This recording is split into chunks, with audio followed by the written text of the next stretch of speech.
1절에서 4절까지, 느헤미야 7장 1절에서 4절까지 있는 말씀 봅니다. 제가 대독해 드립니다. 성벽이 건축됨에 문짝을 달고 문지기와 노래하는 자들과 레위 사람들을 세운 후에 내 아우 하나니와 영문의 간원 하나냐가 함께 예루살렘을 다스리게 하였는데, 하나냐는 충성스러운 사람이요 하나님을 경외함이 무리 중에서 뛰어난 자라. 내가 그들에게 이르기를 해가 높이 뜨기 전에는 예루살렘 성문을 열지 말고 아직 파수할 때에 곧 문을 닫고 빗장을 지르며, 또 예루살렘 주민이 각각 자기가 지키는 곳에서 파수하되 자기 집 맞은편을 지키게 하라 하였노니, 그 성읍은 광대하고 그 주민은 적으며 가옥은 미처 건축하지 못하였음이니라. 아멘. 우리 옆 사람들과 한번 인사합니다. 참 잘 오셨습니다. 큰 은혜 받으시기 바랍니다. 여러분들 정말 잘 오셨습니다. 오늘도 또 한 번 하나님의 큰 은혜가 여러분들 모두 위에 넘치시기를 주님의 이름으로 간절히 축원합니다. 격언 가운데 훌륭한 사람의 일은 결코 끝나지 않는다라는 격언이 있습니다. 무슨 말입니까? 훌륭하게 일을 한 사람은 어떤 일을 끝마치면 또 새롭게 해야 할 더 많은 일들이 있다는 것이. 그런데 반대로 어떤 일을 훌륭하게 잘하지 못한 사람은 할 일도 없어요. 일을 잘한 사람 앞에는 해야 할 일도 많이 있지만 일을 잘 못한 사람 앞에는 할 일도 없다. 정말 그렇습니다. 우리가 앞에 산이 있는데 그 산을 밑에서 바라볼 때는 어떻습니까? 내가 올라야 될 산이 저 산 하나뿐인 것 같아요. 그런데 정말 정작 열심히 그 산 꼭대기까지 올라가면 어때요?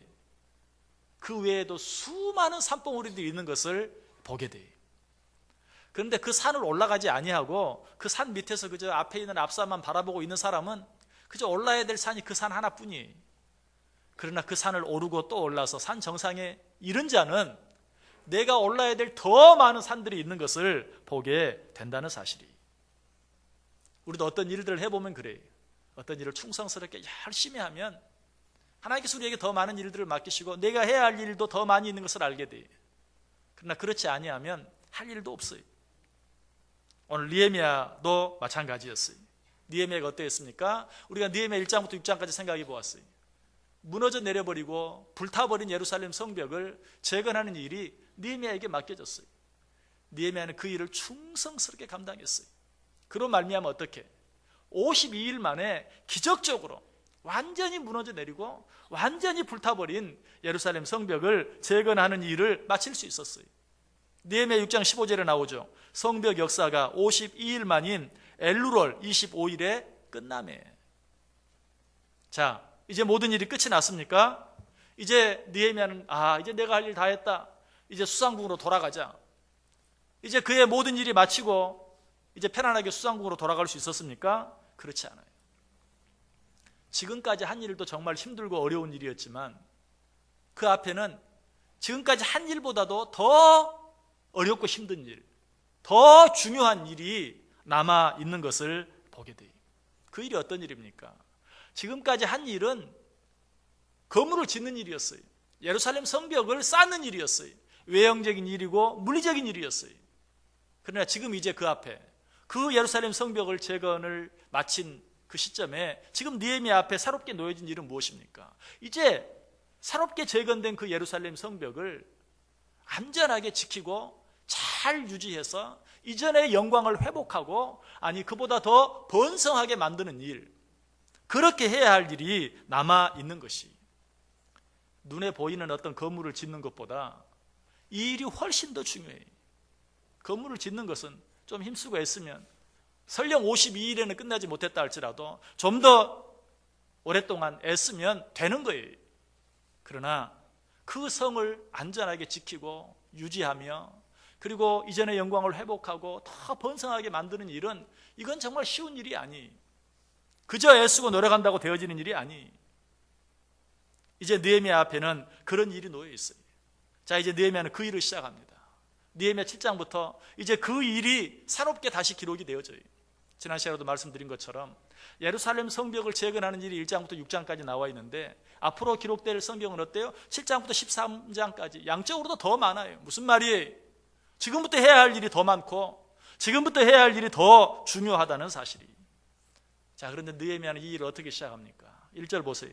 성벽이 건축됨에 문짝을 달고. 여러분, 성벽을 건축했으니까 문짝을 다는 것 뭐 전혀 이상할 것이 없는 너무나 당연한 일처럼 보일 수도 있어요. 그러나 자, 문짝을 다는 일이 꼭 새로운 일을 시작하면서 새로운 장을 시작하면서 맨 앞절에 기록될 만큼 그렇게 중요한 일인가? 그저 뭐 기록하지 않아도 이제 예루살렘 성벽 재건이 완성되고 거기에 그저 문짝 다는 일까지 다 포함시키고 이제 그 외에 새로운 일들을 기록해도 될 터인데 왜 새로운 장 7장을 시작하면서 1절 맨 앞에 성벽이 건축됨에 문짝을 달았다라는 말을 일부러 기록하고 있을까? 여러분, 성경을 읽으면서 성경은 누가 기록했다고요? 하나님이. 어떻게? 하나님의 감동하심으로, 하나님의 영감으로 기록했다는 사실을 기억하고 성경 안에 기록된 내용은 우연이 없다. 그렇다면 느헤미야 7장을 시작하면서 맨 앞절에 성벽이 건축됨에 문짝을 달았다라는 말 속에 하나님이 우리에게 다른 어떤 것보다도 먼저 가르쳐 주시기를 원하는 교훈이 있다는 사실을 생각할 수 있어야 돼요. 그리고 그 교훈을 찾아내야 돼요. 그 교훈이 무엇입니까? 너무 분명하죠. 힘들고 어렵게 예루살렘 성벽을 재건했어요. 예루살렘 성벽 재건을 완성했어요. 자, 그런데 아무리 튼튼하고 아무리 높은 성벽을 잘 쌓았다 할지라도 거기에 문짝이 없으면 어때요? 무용지물이에요. 아무리 성벽을 두껍게 어느 성벽에 가니까 그 성벽 위로는 뭐 마차가 몇 대가 지나갈 수 있도록 지은 성이다 하고 자랑하는 걸 제가 들은 적이 있어요. 뭐 마차가 옆으로 나란히 4대, 5대가 한꺼번에 지나갈 수 있을 만큼 두껍고 높은 성벽을 지었다 할지라도 성벽에 문짝이 달려있지 아니하면 그 성벽은 아무런 소용이 없어요. 누구라도 들어올 수 있고 누구라도 나갈 수 있다면 그 성벽은 아무 의미가 없는 것이. 그러므로 이런 성벽에 문짝을 다는 것은 너무나 중요한 일이고 성벽이 성벽될 수 있는 가장 중요한 일이라고 말할 수도 있어요. 자, 이 일을 통해서 우리가 어떤 교훈을 받을 수 있습니까? 우리는 예수 그리스도를 믿음으로 하나님의 자녀된 자들입니다. 하나님을 아는 자들입니다. 그러나 아직도 하나님을 알지 못하고 하나님을 모르는 자들이 있어요. 그 자들과 우리 사이에 든든한 성벽이 있어야 된다는 사실이. 성도라는 이름의 의미가 무엇입니까? 성도는 하나님께서 불러내서 구별함을 받게 한 자들이, 구별된 자들이, 세상 사람들, 하나님을 알지 못하는 자들과 구별된 자들이 바로 성도들이. 그러므로 성도들은 세상과 우리 사이에, 하나님을 알지 못하는 자들과 우리 사이에 이 예루살렘 성벽과 같은 그들과 우리를 구별하는 명백한 그런 성벽이 있어야 된다는 것이. 사도 바울은 그래서 그러한 구별이 없이 살았던 고린도 교회 성도들을 향해 이렇게 말해요. 누가 너를 남달리 구별하였느냐? 무슨 말이죠? 하나님이 너희들을 하나님을 알지 못하는 자들과 구별하였는데 왜 너희들은 구별된 삶을 살지 못하느냐? 왜 하나님을 믿는 자들, 하나님을 믿는다고 하는 너희들과 하나님을 믿지 않는, 하나님을 알지 못하는 세상 사람들과 구별이 없느냐? 왜 구별이 되지 않느냐? 누가 너희를 구별하였느냐라고 책망하는 그런 모습을 보게 돼요. 여러분, 이 시간에 한번 확인해 보세요. 나와 하나님을 믿지 않는 자들, 나와 하나님을 모르는 자들 사이에 구별이 있는가? 만약 하나님을 전혀 믿지 않고 알지 못하는 사람이 여러분과 함께 하는데 전혀 어색하지도 않고 전혀 불편하지도 않다면 그것은 여러분에게 문제가 있는 거예요. 또 내가 하나님을 믿지 않는 자와 하나님을 알지 못하는 자와 함께 하는데 나에게도 전혀 어색함도 없고 전혀 불편함도 없다면 역시 문제예요. 우리 사이에는 하나님을 알지 못하는 자들과 우리 사이에 명백히 구별될 수 있는 구별이 있어야 돼요. 자, 우리 성경을 한번 같이 찾아보겠습니다. 고린도 후서 6장 한번 펴보시기 바랍니다. 고린도 후서 6장.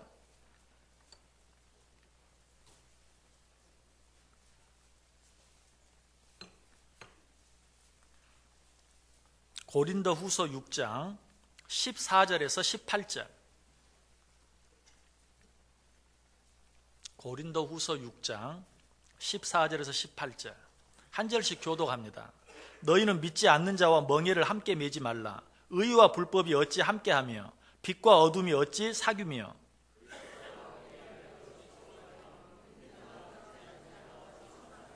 하나님의 성전과 우상이 어찌 일치가 되리요. 우리는 살아계신 하나님의 성전이라. 이와 같이 하나님께서 이르시되 내가 그들 가운데 거하며 두루 행하여 나는 그들의 하나님이 되고 그들은 나의 백성이 되리라.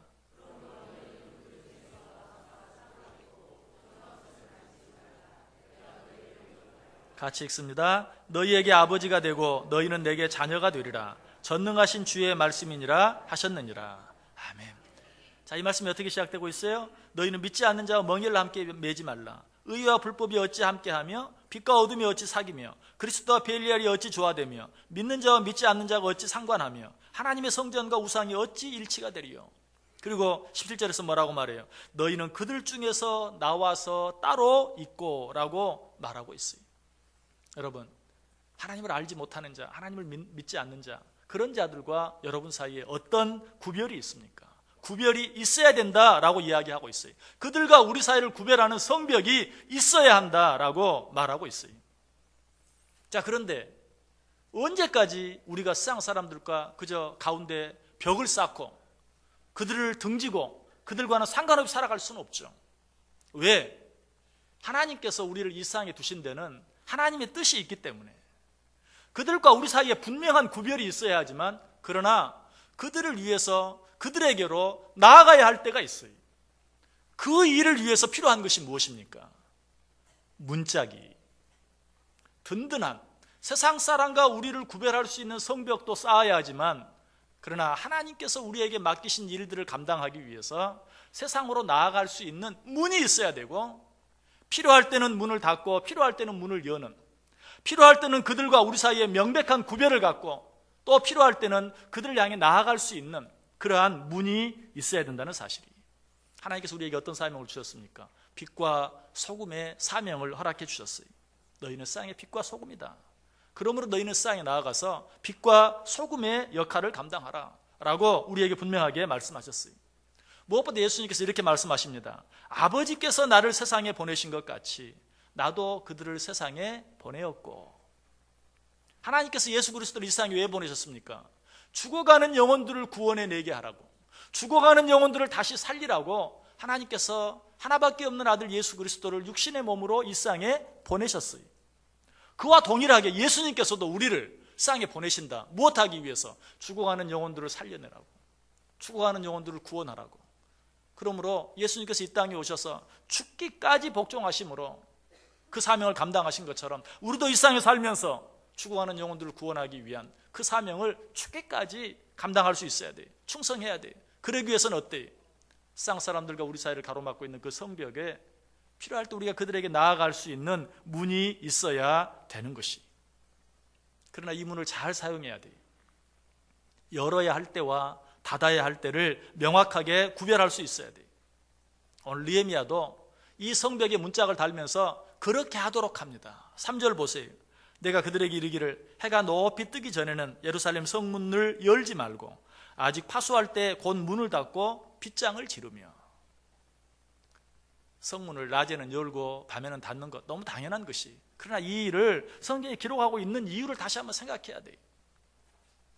해가 높이 떠서 밝은 낮이 되기 전까지는 성문을 굳게 닫아라, 빗장을 질러라, 절대로 성문을 열지 말아라. 그러나 낮이 되면 성문을 열어라. 여러분, 여기서 말하는 낮이 의미하는 것이 무엇입니까? 역시 예수님께서 우리에게 분명히 가르쳐 주세요. 때가 아직 낮임에 나를 보내신 이의 일을 우리가 하여야 하리라. 밤이 오리니 그때는 아무도 일할 수 없느니라. 낮의 때 하나님께서 우리에게 맡기신 일을 감당해야 할 때, 그때는 문을 열고 그들에게 나아가서 그들에게 복음을 증거하라, 그들에게 빛과 소금의 역할을 감당하라. 그러나 그렇게 하지 아니할 때는 문을 닫으라 라고 이야기하고 있어요. 여러분, 우리가 세상을 향해 문을 열어야 할 때는 그들과 함께 놀고 즐기기 위해서가 아니에요. 그들이 얻기를 원하는 것들을 얻기 위해서, 그들이 누리는 것을 누리기 위해서 세상을 향해 문을 여는 게 아니에요. 가끔 그렇게 말해요. 우리가 세상 사람들과 친하게 지내야 그 영혼을 구원할 수도 있지 않겠느냐. 맞아요. 그러나 분명하게 확인해야 돼요. 내가 정말 저 영혼을 구원하기 위해서 그렇게 하고 있는지.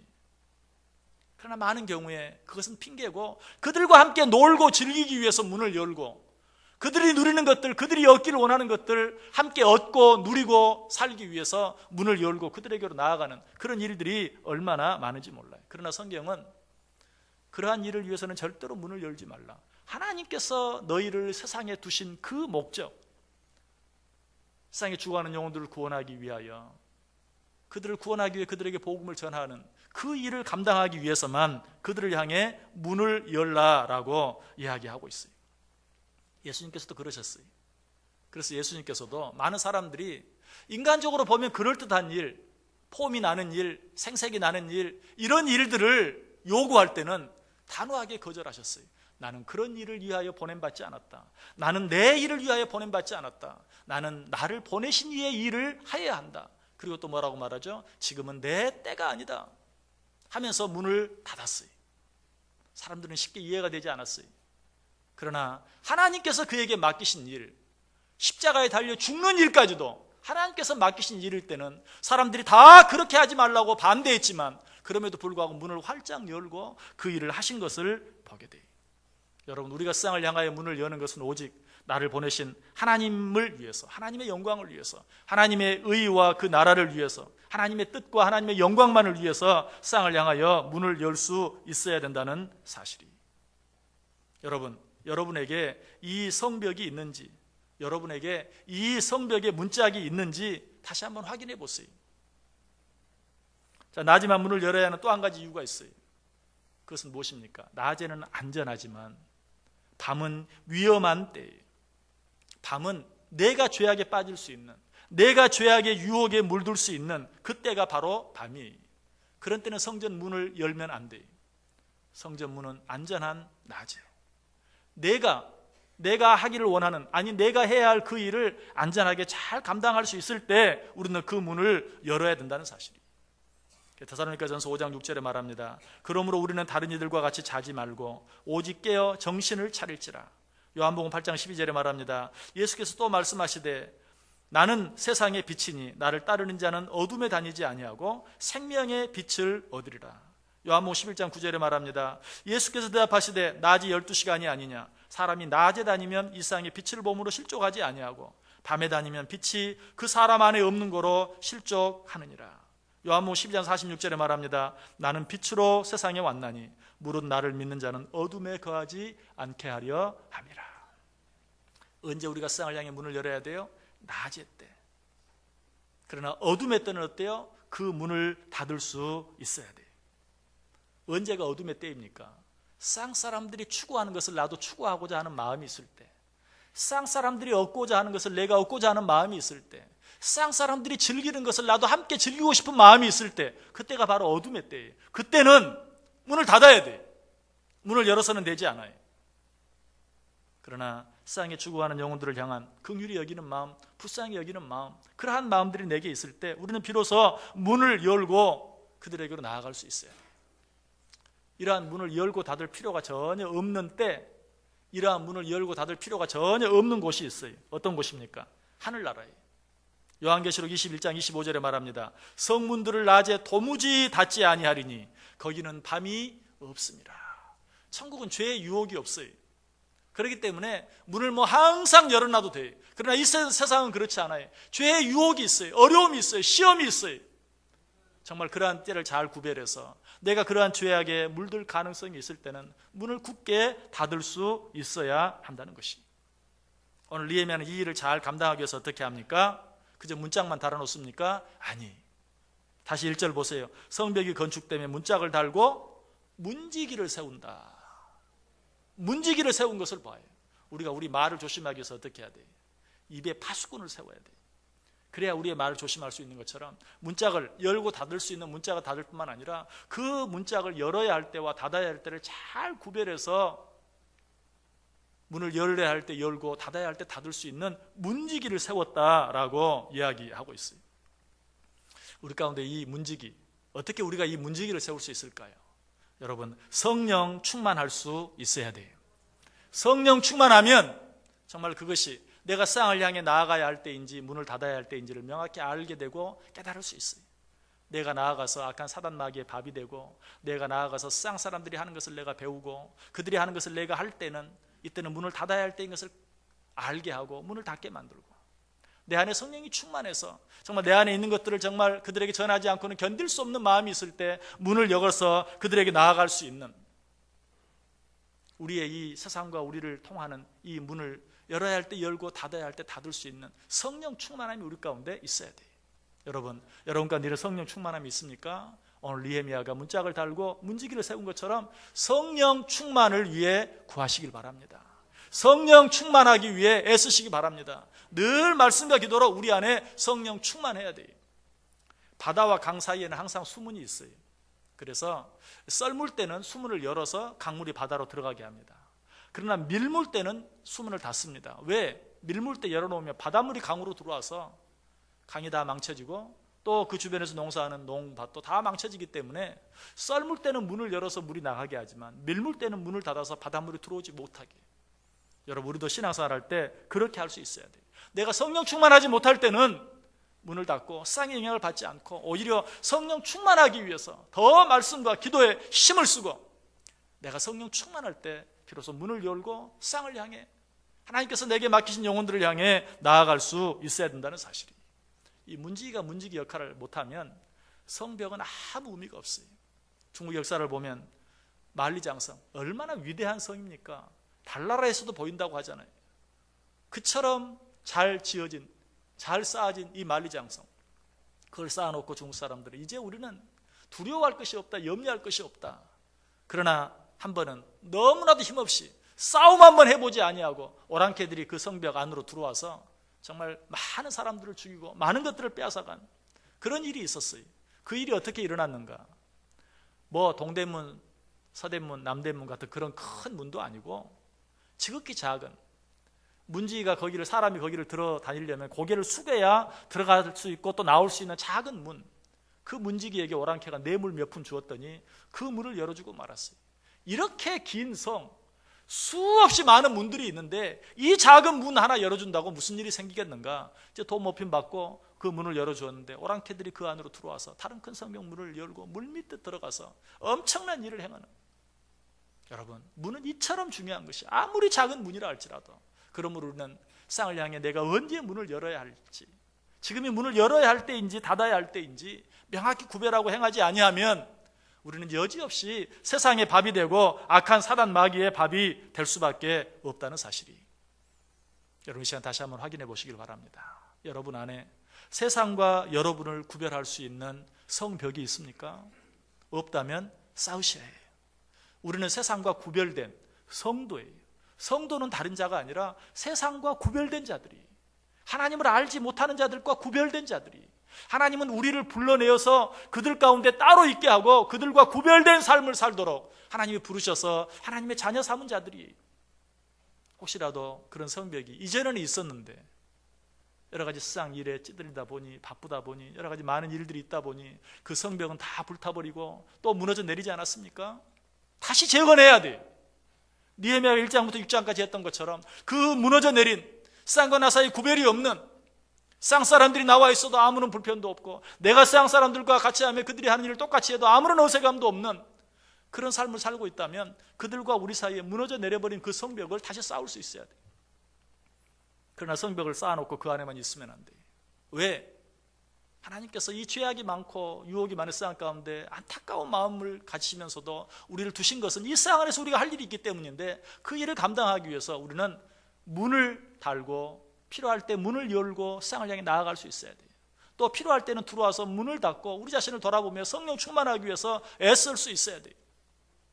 여러분, 여러분의 성벽에 문짝을 다실 수 있기를 바라요. 그리고 그 문짝에 문지기를 세우세요. 그 문지기가 무엇이라고요? 성령 충만함이라고 그랬어요. 우리가 성령 충만하면 지금 무엇을 해야 할 때인지 알 수 있어요. 내가 더 말씀과 기도에 충실하며 나 자신을 돌아봐야 할 때인지, 내가 세상을 향해 나아가야 할 때인지, 내가 지금 나아가면 세상과 싸워서, 세상의 유혹과 싸워서, 악한 사단 마귀와 싸워서 이길 수 있는지, 아니면 지금 나가면 여지없이 세상의 밥이 될 수밖에 없는지 알 수 있어요. 성벽을 다시 굳게 쌓고 거기에 문짝을 달고 문지기를 세워서 늘 말씀과 기도에 창림함으로 성령 충만케 하고 세상에 나아가서 세상에 영향을 받으며 사는 것이 아니라 내가 세상에 영향을 줄 수 있는, 지금 이 문을 닫아야 할 때인가 열어야 할 때인가를 구별할 수 있는 가장 좋은 기준은 내가 세상 사람들에게 영향을 받고 사는가, 내가 세상 사람들에게 영향을 주며 사는가. 여러분이 세상 사람들에게 영향을 주며 삽니까? 그렇다면 문을 열어도 되는 때예요. 그러나 내가 세상 사람들에게 영향을 받고 산다면 그때는 문을 닫아야 할 때예요. 닫고 어떻게 해야 돼요? 그들에게 영향을 줄 수 있을 때까지, 내게 있는 물이 그들에게 흘러갈 수 있도록 내 안에 물을 가득 채워야 돼요. 내 안에 성령이 충만할 수 있어야 돼요. 여러분, 세상에 영향을 받는 사람입니까? 세상에 영향을 주는 사람입니까? 성벽을 쌓고 문짝을 달고 문지기를 세워 먼저 깨어있는 삶을 통해 성령 충만하게 되고, 성령 충만하게 되었을 때 문을 열고 세상을 향해 나아가 하나님께서 우리에게 맡기신 사명, 너는 세상에 나가 빛과 소금의 역할을 감당하라, 너희는 세상에 나가 그리스도의 향기를 드러내라 하는 그 사명을 감당함으로 하나님의 의를 이루어드리고 하나님의 나라를 확장하고 하나님의 영광을 드러내며 살아갈 수 있는 복된 인생들 되시기를 주님의 이름으로 간절히 축원합니다. 기도하겠습니다. 사랑과 은혜가 충만하신 하나님, 감사합니다. 우리를 구별하여 당신의 자녀로 삼아주시니 감사합니다. 세상과 구별된 삶을 살게 하여 주옵소서. 그러나 우리가 성령 충만하여 하나님께서 원하시는 일들을 이루기 위하여 세상을 향해 나아가게 하시고 그들의 영혼을 구원하게 하시고 그들에게 그리스도의 선한 영향을 끼치며 살아갈 수 있는 믿음의 사람들 되게 해 주옵소서. 예수님의 이름으로 기도드리옵나이다. 아멘.